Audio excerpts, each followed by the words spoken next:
합의했던 70% 지급 방침으로는 어림도 없다면서 당장 전면 철회하라고 윽박지르다시피 했던 것은 미래통합당과 황교안 대표였다는 점을 집권 여당은 국채를 발행해서 전 국민한테 재난지원금을 주자라고 지금 주장하고 있습니다. 그러면서 그 핑계를 미래통합당이 말을 바꿨네 어쩌네 하고 거짓말을 하고 있습니다.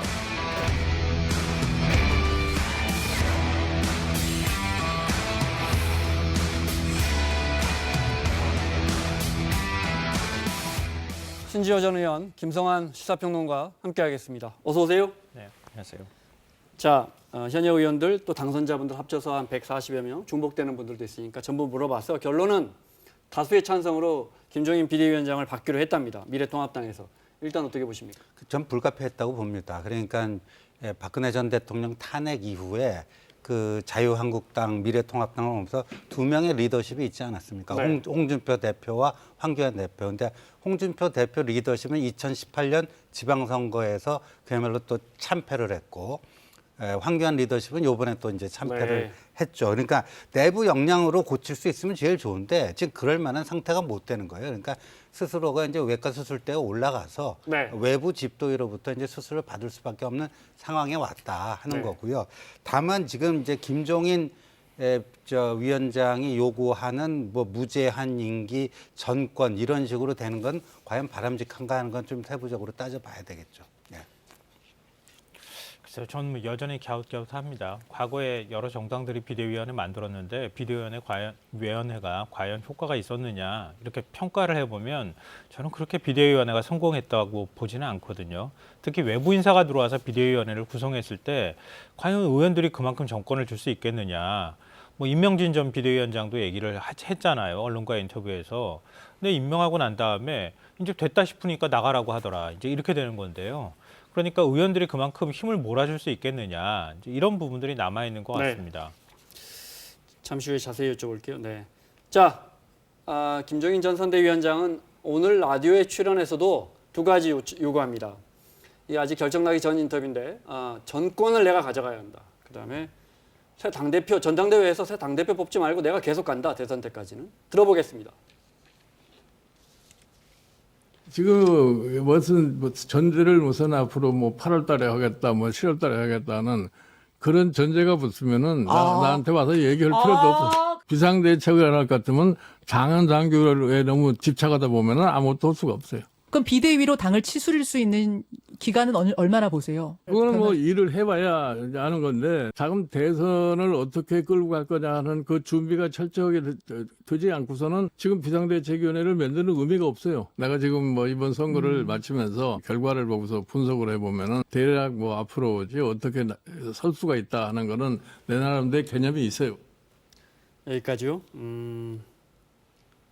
확실하게 미래통합당을 개혁할 수 있는 권한을 주면 내가 대선 때까지 가서 킹메이커 역할을 한 번 더, 두 번 했잖아요. 한 번 더 해줄게요라는 뜻인 거죠. 네, 그렇게 봐야 혹시 되는데. 저 일각에서는 예. 일각입니다. 예. 본인이 킹메이커 말고 킹의 생각이 있나 뭐 이런 이야기도 잠깐 나와요. 네. 그거는 뭐 오래된 이제 김종인 위원장의 꿈인 것 같고요. 지난번 그 4년 전에 민주당 비대위원장 할 때도 사실 그때도 그런 마음이 한 구석에 있었다라는 보도도 있었죠. 그런데 저는 이제 전당대회를 준비하는 이른바 징검다리 비대위는 김종인 위원장이 받을 리가 만무하죠. 그런데 그러니까 일정 정도 저는 그거를 보장을 해줘야 된다고 보는데 네. 이것도 보면 이 미래통합당이요. 이른바 그 뭐라 그래요? 그 밀당의 기술이 전혀 없어요. 그러니까 오히려 지금 초기에 김종인 비대위로 갈 거냐 말 거냐 할 때는 이제 김종인 그 위원장의 어떤 의중에 대해서 일부 언론에서 적어도 금년 말 또는 내년 초까지는 임기 보장을 네. 해줘야지 내가 맡을 용의가 있다 이렇게 됐는데 지금 그냥 그 전화 조사해갖고 단순 뭐 다수결로 해갖고 떡하니 발표해 놓으니까 오히려 무슨 임기 내 권한이 내 정하는 게 김종인 위원장 수준으로 들어가 버린 거예요. 그러니까 네. 이거는 어느 정도 이렇게 조율을 해내면서 해야 되는데 지금 김종인 위원장이 그 얘기하는 거 보니까 대선이 이제 한 2년도 채 안 남았잖아요. 전당대회에서 대표가 뽑히면요. 그 대표 임기가 2년이거든요. 그러니까 저는 이제 과연 그렇게까지 하는 게 맞는지, 너무 과한 건 네. 아닌지. 그럼 또 이제 의원들 내에서 또 이제 저기에 대해서 불편한 심기, 반발이 드러나거든요. 네. 그러니까 이런 그 조율 능력 이런 것들이 지난번 그 공천 과정을 봐도 그렇고 지금 그 미래통합당의 그런 정치력이 좀 부재한 거 아닌가 하는 생각을 지울 수가 없습니다. 예, 김종인 위원장이 우리 선거사에서 큰 역할을 했죠. 네, 분명한 성과들이 몇 차례 있었고 그런데 김종인이라는 사람이 주목받았던 거는 권위주의 정부 시절에 노동자나 서민들을 위한 경제 정책 이 부분에 이 부분에 대해서 국민들이 인정해주면서 이 부분이 수술하는 의사로서의 권위를 인정해줬는데 사실 이분이 했던 많은 정책들과 비슷하다기보다는 오히려 반대 입장에 있는 정당으로 들어와서 다시 수술 때를 맡았는데 이런 부분에 대해서는 가타부타 언급이 없고 다만 내가 선거 기술자니까 당신들 이기게 해줄게. 그럼 방법이 없으니까 오세요. 이게 아닌지. 그러니까 저는 그 앞서 좀 갸웃하다고 이렇게 말씀을 드렸던 거는요. 김종인이라고 하는 사람이 가지고 있는 그 가치라고 하는 게 지금 시대에 맞는 것이냐. 저는 이제는 그 시대에 맞지 않는 것 같다 이런 생각을 하게 되고요. 경제민주화를 뭐 가치를 상대방 거를 선점한다고 하는 뭐 이런 얘기들이 계속 있어왔지만 김종인 비대위원장이 정말 그것을 계속 추진할 수 있겠는가 이런 부분에 대해서도 저는 개인적으로 의문이고요. 또 하나는 2012년 대선하고 그리고 2016년 총선 때 이제 구원투수로 들어갔단 말이에요. 근데 그때는 둘 다 공통점이 있습니다. 박근혜라고 하는 대선 주자가 있었고요. 그럼 문재인이라고 하는 대선 주자가 당시에 있었던 거예요. 당연히 이미 킹메이커를 하지 않아도 그러니까 킹이라는 게 존재했다는 말입니다. 네. 그러니까 굳이 본인 스스로가 누군가를 만들어내지 않아도 이미 만들어 놓은 사람에서 그 판 위에서 뭔가 선거를 잘 정리해가면서 해도 그 역할을 충분히 할 수 있었는데 지금은 킹메이커를 진짜 해야 되는 상황이란 말이에요. 킹을 안 하면. 근데 과연 그거에 의원들이 네. 동의해 줄 것인가?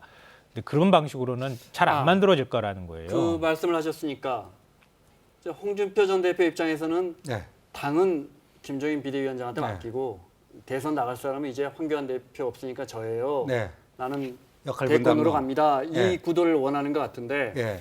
반대로 김종인 비대위원장이 오면 네.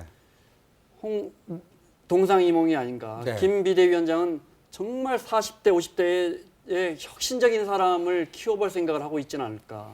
저는요, 제 추측인데 김종인 위원장의 머릿속에는 홍준표 이번 당선자에 대해서 실패한 리더십이라고 평가를 할 가능성이 좀 높다. 네. 그러니까 이제 그 당권은 김종인이고 대권이 홍준표다라는 거는 홍준표 당선인의 어디까지나 이제 주관적 희망이지 않겠나 보여지고요. 그다음에 이제 홍준표 전 대표는 당 복귀 과정도 지금 어떻게 될지 대단히 불투명하다. 심지어 최근에 이제 민주당의 이종걸 의원이 홍준표 전 대표가 미래통합당으로 복귀에 성공해서 다시 당권 이렇게 중심이 된다면 이건 이른바 야당복 시즌 2가 시작되는 거다. 뭐 이런 얘기까지 했어요. 네. 근데 네. 저는 그러니까 예를 들면은요. 앞으로 비대위 만들고 대선까지 간다고 하면 지금 21대 국회의원 당선인들이 실질적으로 같이 일할 거예요. 그 당선인들은 어느 정도 의견을 갖고 있는지 아직 확인이 안 되고 있습니다. 그 당선인들 사이에서 과연 김종인 비대위를 어디까지 신뢰할 것이냐 이런 부분이 남아 있고요. 네. 지금 홍준표 전 대표 얘기하지만 바로 그런 문제 때문에 안 된다는 거예요.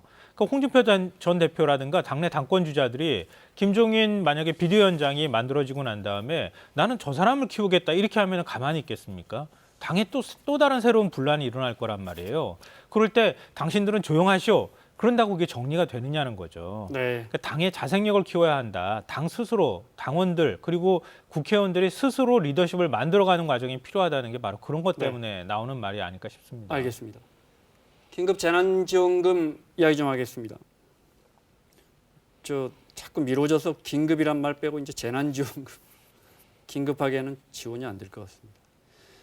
자, 미래통합당은 뭐 1인당 50만 원도 주자 당대표가 이랬다가 지금 좀 어떻게 국채 발행까지 하면서 그렇게 주느냐. 국채 발행이라는 게 이제 나라빚까지 얻어가면서 이런 거고요. 민주당은 아니 우리가 전체 국민의 70% 준다 했을 때는 왜 그것밖에 안 주냐고 선거 전엔 그러더니 그것도 못 주게 하느냐라는 입장이에요. 그러면서 민주당은 오늘 미래통합당에 분명한 당론이 뭐냐 이렇게 물어봤어요. 들어보겠습니다.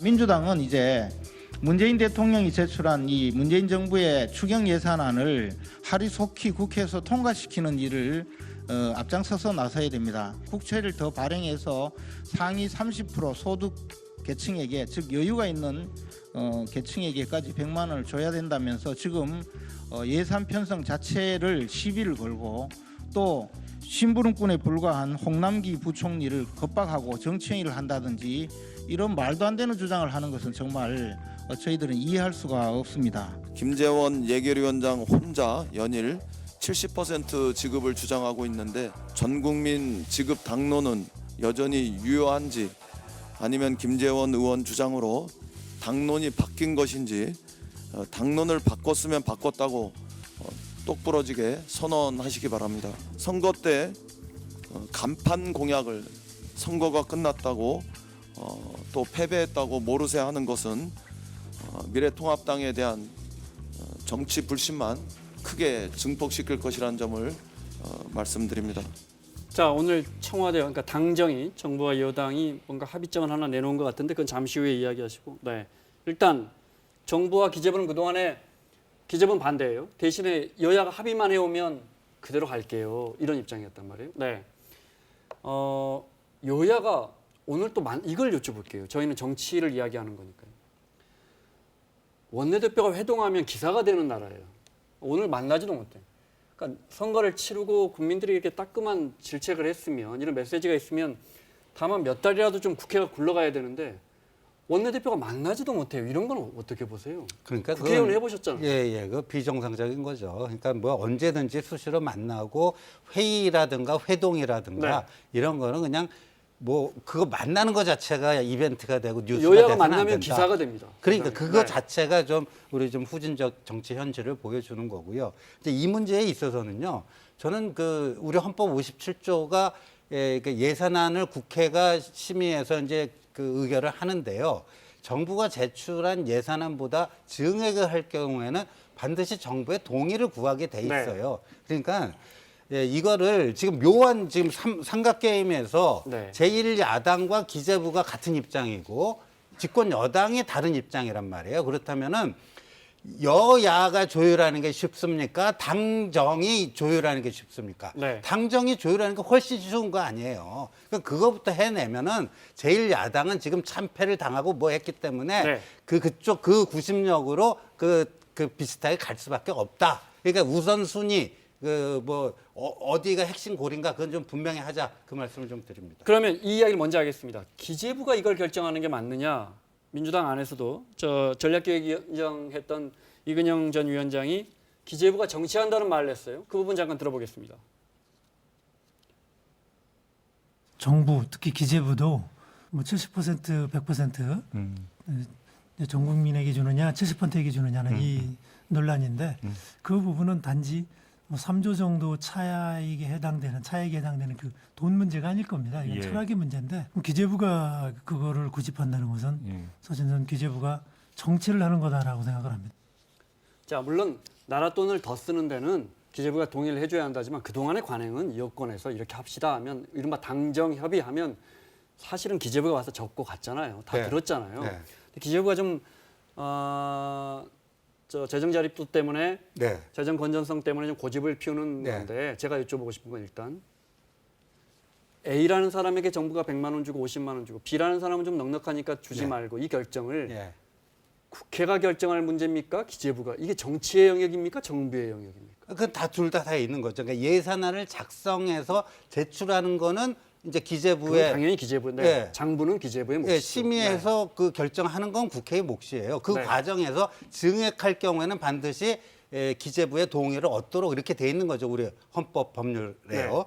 그렇다면은 저는 오늘 이제 문재인 대통령이 또 비상경제대책회의에 갖고 기간산업안정기금 40조, 긴급고용안정대책 10조, 또 이것과는 별도예요. 네, 네. 지금 우리가 논의하는 긴급재난지원금과는 별도로 또 50조가 좀 필요하니까 이걸 투입하자. 저는 이게 상당히 의미 있고 어찌 보면 네. 용도나 용처나 그걸 투입했을 때 나타난 효과로 보면 긴급재난지원금보다는 오늘 대통령이 말씀하신 이게 더 경제적으로 효과가 있을 수 이건 지금 있다라는 생각이에요. 당장 일자리 잃는 분들, 일용직 분들에게 석 달 동안 50만 원씩 주는 그런 예, 세금일 겁니다. 뭐 그런 것까지 네. 포함되어 있습니다. 네. 그 긴급 고용 유지되는 네. 이게 이제 자영업자, 소상공인 다 몰락하는 지금 그런 거 아닙니까? 근데 이걸요 여당의 전략통이라는 분이 단지 3조 이렇게 얘기하시면 안 되는 거예요. 그러니까 이것만 있는 게 아니잖아요. 오늘 대통령이 발표하신 이 50조 원의 또 재원 마련 대책도 있어야 될 거 아닙니까? 그러니까 이거 하나라면은 저렇게 저런 얘기가 통하는데 네. 그러니까 전체적으로 보고 이거 판을 짜야 되는데 저는 오늘 김두관 민주당 의원이 의미 있는 제안을 내놨다고 보는데 이거 가지고 여야가 지금 실랑이 벌이지 말고 일단 2차 추경에서는 정부 안대로 하위 70% 먼저 주고 네. 30%는 3차 추경 때 조금 시간적 여유를 가지고 우리가 그 집행을 하자. 네. 그거 굉장히 의미 있는 제안이라고 봅니다. 저는. 이게 방금 전에 질문하셨던 거에 그대로 제가 답변을 하면은요, 이건 정치의 영역인 거죠. 그렇지 않습니까? 기재부 동의 못 받으면 그동안에 예산 편성 못 했나요? 그건 아니잖아요. 그러니까 기재부하고 협의해서 구체적인 예산 항목들에 관해서는 기재부가 제일 잘하는 거 아닙니까? 그런 부분에 대해서 논의하라고 하는 기본적인 취지가 반영되어 있는 것이지 기재부가 우리가 결정권이 있으니까 우리한테 허락받으십시오. 이런 식의 태도를 보이는 것은 이거는 정치 영역으로 기재부가 뛰어드는 것이다. 과거 모피아가 생각나는 행동이다라고 저는 생각하고요. 그렇기 때문에 이미 총선 과정에서 선거라는 게 뭡니까? 민주주의에서 국민의 뜻을 하나로 모으는 거잖아요. 그럼 불과 일주일 전에 선거했어요, 우리. 그 일주일 전 선거 때 여야 모두가 약속했어요, 국민한테. 그럼 약속했던 거 지키는 게 맞는 거죠. 그 기억상실증 환사도 아니고 일주일 전에 했던 얘기 지금 다 뒤집어 엎는다는 게 말이 되느냐 이런 네. 생각이 들고요. 또 하나는 미래통합당이 입장이 뭔지를 내놨으면 좋겠어요. 지금 김재원 예결위원장이 마치 혼자서 지금 정치하는 것 같은데요. 그래서 이인영 원내대표가 심재철 원내대표한테 쫓아가가지고 화장실까지 들어가면서 쫓아갔다는 거 아닙니까? 정확한 당론을 달라. 야, 입장이 뭡니까라고 물어보는 이 코미디잖아요.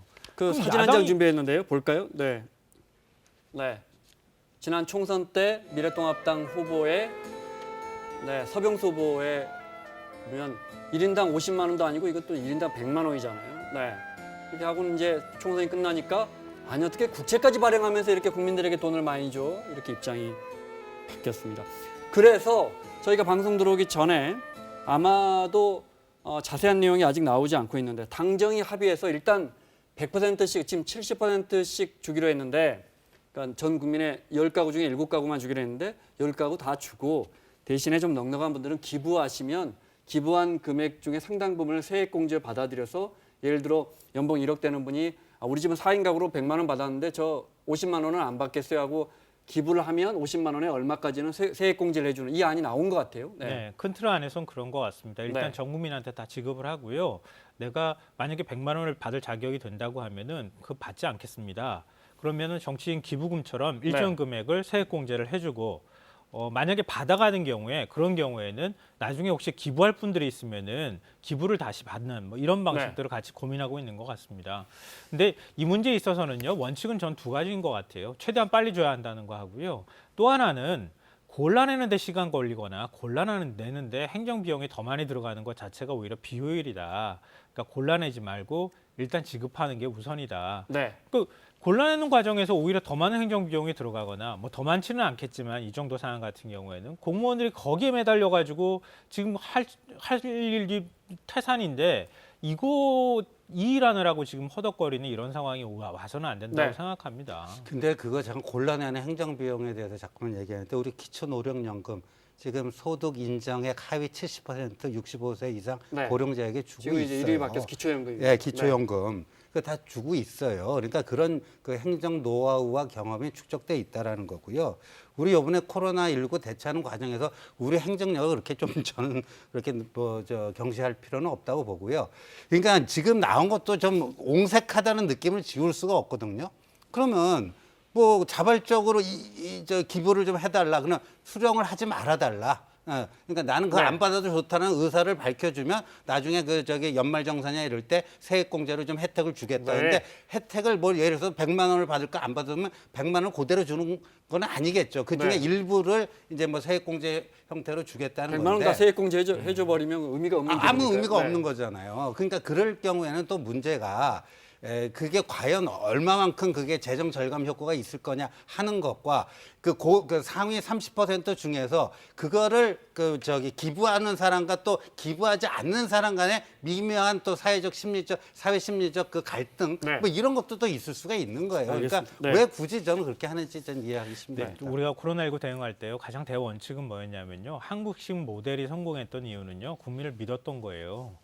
국민들이 자발적으로 행동하고 국민들이 스스로 할 수 있도록 해줬던 거예요. 다른 나라는 그냥 지역 다 봉쇄해버리고 국민 믿지 않고 어디 네. 나가지 못하도록 꽉꽉 다 묶어놔 버렸어요. 근데 우리는 그렇게 하지 않았잖아요. 그런데도 더 많은 나라들로부터 한국식 모델이 모범이라는 칭찬을 받고 있습니다. 그러니까 차라리 이번 기회에 그렇게 다 주고 일부는 또 안 되돌려주는 사람들도 있을 거예요. 근데 그게 누군지 누가 알겠습니까?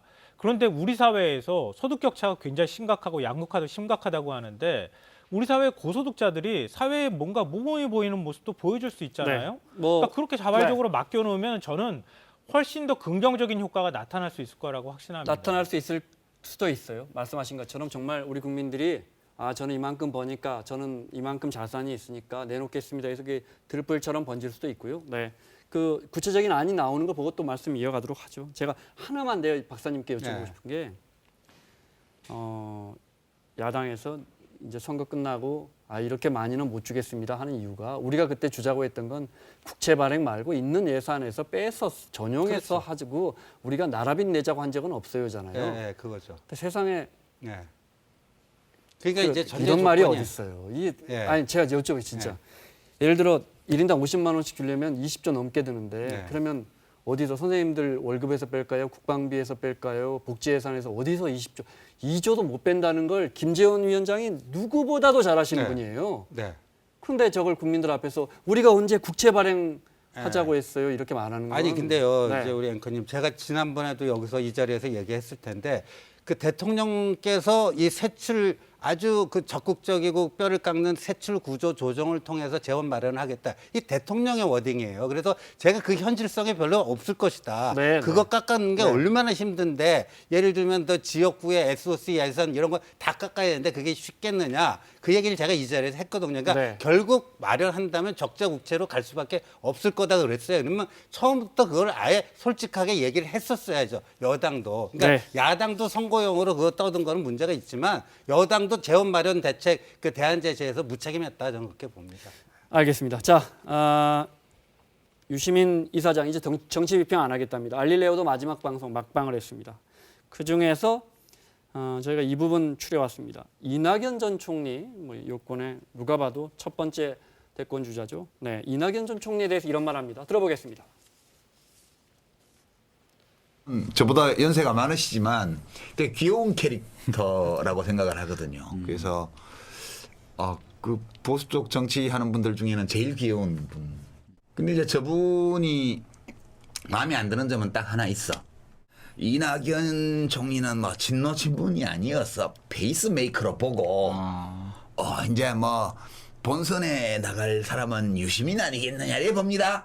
이런 식으로 얘기하는데 친노 친문이 아니어서 대통령 후보가 될 수 없다는 말은 정말 모욕적인 말이고요. 그거는 정말 이 진보 민주당을 지지하는 또는 민주당의 당원들, 민주당을 지지하는 시민들, 민주당의 정치인들을 정말 무시하는 발언이에요. 그런 말들이 있었거든요. 그러니까 이낙연 전 총리가 누가 봐도 유력한 대권 주자지만 호남 출신이기 때문에 이 총리가 이 민주당에서 나오면 영남 지역 후보를 내서 인구적으로는 영남 쪽 유권자가 많으니까 기본적으로 태생적으로 불리하다는 것과 또 어떤 분들 아니 저 진짜 사석에서 친문이 이낙연한테 주겠어 저 대권을 이런 말 사실 많이 들으셨잖아요. 네, 거기에 대해서 유시민 이사장이 완전 부인했어요. 네. 과거 열린우리당 시절에요. 친노 비노 갈라져서 서로 간에 싸움하다가 다 망했다는 거를 너무 잘 알아요. 네. 뼛속 깊숙이 DNA로 갖고 있다고 해도 과언이 아닙니다. 그러니까 앞으로 그런 모양은 나오지 않을 거라고 봐요. 이번 총선에 만약에 차기 대선을 염두에 두고 총선 체제를 짰다고 한다 그러면 틀림없이 내부적으로 갈등이 있었을 거예요. 근데 이해찬 대표가 나 정치 안 하겠다. 네. 그리고 시스템 공천하겠다. 당선 가능성을 보고 공천하겠다. 이렇게 가면서 지금 잡음 없이 왔던 거예요. 그거는 과거 열린우리당 시절에 교훈이 지금까지 남아 있는 것이다라고 생각이 되고요. 앞서 말씀하셨던 것처럼 제가 호남 분을 만나서 말씀드렸어요. 그분이 그러세요. 이낙연 총리에 대해서 얘기하면서 우리나라는 영남 출신 아니면 대통령이 안 돼. 호남 출신은 대통령이 안 되는 상황이야. 이렇게 또 얘기하시는 거예요. 선거는 구도라고 하잖아요. 네. 구도고 인구 구성 비율로도 안 돼요. 네. 그걸 누구보다 호남이 잘 알고 있습니다. 그리고 이낙연 총리도 지금 이제 당선인도 잘 알고 있는 거예요. 그런데 여기에서 세력 갈등을 하고 이렇게 할 때 호남에서 절대 이낙연 당선인한테 마음 안 줍니다. 그렇게 싸우면. 새로운 사람을 찾지 이낙연 총리한테 마음 안 줄 거라고 저는 생각해요. 그러니까 이번에 호남에서 전폭적으로 민주당을 지지했던 것은 이낙연 총리를 바라보고 지지했다? 그거 아니라는 거예요. 아직 마음 줄까 말까 기다리고 있는 것이다. 좀 그렇다고 생각합니다. 네. 예, 총선 끝나고 압승하고 이틀 후에 이제 대통령이 이제 여당 네. 지도부 청와대로 불러서 이해찬 대표랑 예, 뭐 이낙연 선대위원장 뭐 근데 그때 청와대 참모 몇몇 사람들이 보도에 의하면 차기 이번 전당대회 출마하시면 어떻겠습니까라고 이제 이낙연 위원장에게 권했다는 건데 저는 그러니까 이 어느 정도 그거 있으면 이제 이른바 문심이 일정 정도 그 저기 이낙연 위원장에게 갈 수도 있다. 그러니까 그 문심이 말이죠. 그러니까 대통령의 마음이 네. 어떤 특정 후보에 대해서 강렬한 반대만 안 하고 애매한 상태로만 있어도 이낙연 위원장은 나름대로 탄력을 받아서 갈 수 있는 거다. 호남이니까 안 된다. 저는 그런 생각은 하지는 않고요. 근데 다만 이제 유시민 이사장이 친문 지지 없이는 후보가 될 수 없다는 건 대단히 모욕적인 뭐 비평이다 그러는데 예를 들면 금태섭 의원 같은 경우도 있긴 있잖아요. 네. 근데 우리가 참고할 만한 게 간단하게, 네. 김대중 대통령이 2002년도 대선할 때 그때 진짜 벤처 투자라고 할 만큼 노무현 전 대통령의 인기가 바닥으로 떨어졌었어요. 그런데도 다시 올라오는 건 묵묵하게 지켜보고 그리고 사실은 DJ 후원 없었으면 노무현 전 대통령 당선이 어려웠었거든요. 네. 그러니까 민주당이 그걸 알고 있을 거라고 저는 생각해요. 그러니까 대통령의 역할은 그렇게 지켜봐주고 그리고 마지막에 최종적으로 가는 것까지 보면서 마음을 줄 수 있는 것 그게 DJ의 정신이라고 하는 걸 알고 있을 거라고 생각합니다. 노무현이라는 후보가 예상을 깨고 정동영 후보를 제치고 나온 전당대회도 호남에서였죠. 대선 후보 그러니까요. 뽑을 때. 네. 그럼 미리 마음 주지 않는다니까요. 네. 호남은. 알겠습니다. 하나 주제만 보고 마무리할까요? 네. 다루지 말까 하다가 그래도 관심이니까요. 네. 가로세로 연구소라는 곳이 있잖아요. 여기서 이제 저 강용석 변호사가 방송하잖아요. 유튜브에서. 여기 이제 사전 투표 어떻게 사전 투표에서 민주당이 이렇게 높은 지지율이 나왔나? 이거는 투표 조작이다 해서 민경욱 의원에게 돈을 모아주자. 그러면 재검표를 할 수 있다 해서 6천만 원을 모으고 있어요. 간단하게 의견 듣고. 네. 저는요 미래통합당이 좀 정신 바짝 차려야 될 게 이른바 저 우파 보수 유튜버들과 본인들은 목적 함수가 다르다. 이 보수 유튜버들은요 굉장히 자극적인 아이템 가지고 선정적으로 방송해갖고 저 조회수 늘리면은 그 성공하는 거지만 그 정치인들은 그 저런 유권자 그 구독자뿐만 아니라 그냥 상식과 합리를 존중하는 그 침묵하는 다수의 지지를 얻어야지 당선이 되는 거 아니겠습니까? 그러니까 저런 데 너무 휩쓸려 다니면 네. 그 누워서 침 뱉기가 될 가능성이 높다 이렇게 봅니다. 내일 뭐 이준석 최고위원이 맞짱 토론한다는 거 아닙니까? 네. 거기에 민경욱 의원이 자신 있으면 나가가지고요 맞짱 토론 하길 바랍니다. 하고 난 다음에 그 대상은 민 의원은 아닙니다. 네. 아니, 물론 뭐 다른 거 네. 보수 유튜버 아마 가로세로 보수 유튜버랑 연구소 하나본다면서요? 강용석 네. 변호사도 나가가지고 네. 맞짱 토론 해가지고요 네. 스스로 결론을 내고 그리고 그 결론에 승복하는 모습을 보여줬으면 좋겠어요. 네. 이거 가지고 앞으로 6개월 끌고 갈 겁니까? 1년 끌고 갈 겁니까? 그러니까 이거 불필요한 논쟁들 계속 만들어가면서 네. 국민들한테 오히려 비호감도를 높여가는 그런 방식으로 자꾸 새로운 어떤 미래통합당의 모습하고 겹치지 않도록 네. 하는 게 보세 발전에도 전 좋은 일이라고 생각합니다. 예를 들어 여러 의혹 제기가 있는데 어떻게 17개 지역구에서 사전투표함을 열었더니 민주당은 63, 미래통합당은 36% 똑같냐. 17개나 되는 지역구에서. 그런데 사실은 253개 지역구에서 17개 지역구에 이런 결과가 나온 거거든요. 제가 같은 질문을 이렇게 드려보고 사사건건이 어제 시청률이 2.8%가 나왔는데 방송 3사의 어제 시청률이 비슷한 프로그램이 무려 11개나 됩니다. 그중에 이번 총선을 다룬 뉴스가 프로그램이 7개나 됩니다. 뭔가 의심스럽지 않습니까? 합리적 의심, 합리적 문제 제기라고 할 수가 없는 거죠. 그래서 저는 저런 데 휘둘리는 제1야당 스스로 더 초라해질 뿐이다 이렇게 생각합니다. 자, 마무리하겠습니다. 신지호 전 의원, 김성환 시사평론가와 함께했습니다. 수고하셨습니다.